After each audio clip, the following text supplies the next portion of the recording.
Hello guys, ഞങ്ങളിതാ ഒരു അമ്പലത്തിലേക്ക് പോകാൻ വേണ്ടി ഇറങ്ങിയതാണ്. അവിടെ ഭയങ്കര സ്പെഷ്യലാണ് കേട്ടോ. വൈത്തിരി സുബ്രഹ്മണ്യ ക്ഷേത്രത്തിലാണ് നമ്മളിന്ന് പോകാൻ പോകുന്നത്. കേരളത്തിലെ പഴനി എന്നറിയപ്പെടുന്ന ക്ഷേത്രമാണിത്. അവിടെ ചെന്നിട്ട് അവിടുത്തെ കാഴ്ചകൾ കാണാം. ഓക്കെ, ഇതാ നമ്മൾ ക്ഷേത്രത്തിൽ എത്തിയിട്ടുണ്ട് കേട്ടോ. വൈദ്യഗിരി സുബ്രഹ്മണ്യ ക്ഷേത്രത്തിൽ ഒരു വലിയ കയറ്റം കയറി വന്നാലാണ് കേട്ടോ നമുക്ക് ഈ സ്റ്റെയറുകൾ കാണാൻ സാധിക്കുക. ഇതാ ഇവിടെയാണ് ഗണപതി ഭഗവാനുള്ളത്. ഇത് കുട്ടികളുടെ തലമുണ്ടനം ചെയ്യുന്ന സ്ഥലമാണ് കേട്ടോ. 251 പടികളാണ് ഉള്ളത്. ഈ പടികളെല്ലാം കയറി മുകളിലെത്തുമ്പോഴത്തേക്കും നമ്മൾ നല്ല ടയേർഡാവും. കാരണം ചെറിയ ചെറിയ സ്റ്റെപ്പുകളാണ്. അത് കയറി പകുതിയോളം എത്തുമ്പോൾ അതാ ക്ഷേത്രത്തിൻ്റെ ഗോപുരം കാണാൻ സാധിക്കും കേട്ടോ. നമുക്ക് ക്ഷേത്രത്തിൻ്റെ ഗോപുരമാണ് കാണുന്നത്. അത് മെയിൻ ശ്രീകോവിലാണ് കേട്ടോ. മുരുകൻ ഇരിക്കുന്ന ശ്രീകോവിലാണത്. അവിടെ കയറി ചെന്ന് കഴിയുമ്പോൾ തന്നെ നമുക്ക് ഒന്ന് നമ്മൾ കുറച്ച് നേരം റിലാക്സ് ചെയ്യേണ്ടി വരും. കാരണം നല്ലോണം കിതച്ച് പോകും നമ്മൾ.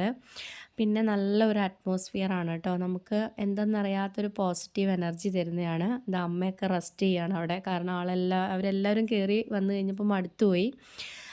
പിന്നെ എന്താണെന്ന് വെച്ച് കഴിഞ്ഞാൽ നല്ലൊരു കൂളിംഗ് ആണ് കേട്ടോ. കംപ്ലീറ്റ് ആയിട്ട് നമുക്ക് എത്ര ടെൻഷനായിട്ട് നമ്മൾ വന്നു കഴിഞ്ഞാലും ഇവിടെ എത്തിക്കഴിഞ്ഞ് കഴിഞ്ഞാൽ നല്ലൊരു പോസിറ്റീവ് എനർജി നമുക്ക് ഇവിടെ നിന്ന് കിട്ടും. ഈ വഴി കാണിക്കുന്നത് ഈ ക്ഷേത്രത്തിൻ്റെ മെയിൻ എൻട്രൻസിലേക്ക് പോകാനുള്ള മരങ്ങൾക്കിടയിലൂടെ പണിതിട്ടുള്ള സ്റ്റെയറും കാര്യങ്ങളാണ് കേട്ടോ. ഇതിൽ കയറി കഴിഞ്ഞ് കഴിഞ്ഞാൽ ഇപ്പോൾ കാലിന് ഒരു വേദനയും ബുദ്ധിമുട്ടൊക്കെ ഉള്ള ആൾക്കാരാണെങ്കിൽ പകുതി സ്റ്റെയർ കയറി ഈ വഴി കയറി വരികയാണെങ്കിൽ കുറച്ച് സ്റ്റെപ്പ് കയറിയാൽ മതി. നേരെ ക്ഷേത്രത്തിൻ്റെ മെയിൻ എൻട്രൻസിലോട്ടാണ് കേട്ടോ പോവുക. അമ്പൂച്ചൻ അതിലെ ഓടിപ്പാഞ്ഞ് നടക്കുകയാണ്. കാരണം അവനത് വളരെയധികം ഇഷ്ടപ്പെട്ടു. ഒരു പാർക്കിലൊക്കെ പോയൊരു ഫീലിംഗാണ് അവന് കിട്ടുന്നത്. അവൻ ഇതിലേക്ക് ഓടിച്ചാടി നടക്കുകയാണ്. കണ്ടോ എത്ര ഭംഗിയാണ്. നല്ല മരങ്ങൾക്കിടയിൽ ഒരു ക്ഷേത്രം. നമുക്കത് കാണുമ്പോൾ തന്നെ വളരെയധികം ബ്യൂട്ടിഫുൾ ആയിട്ടുണ്ട്. ഇത് കണ്ടോ, അവൻ പോയ ആ സ്റ്റെയർ കയറി ചെന്ന് കഴിഞ്ഞ് കഴിഞ്ഞാൽ മെയിൻ ശ്രീകോവിൽ നമുക്ക് കാണാനായിട്ട് സാധിക്കും.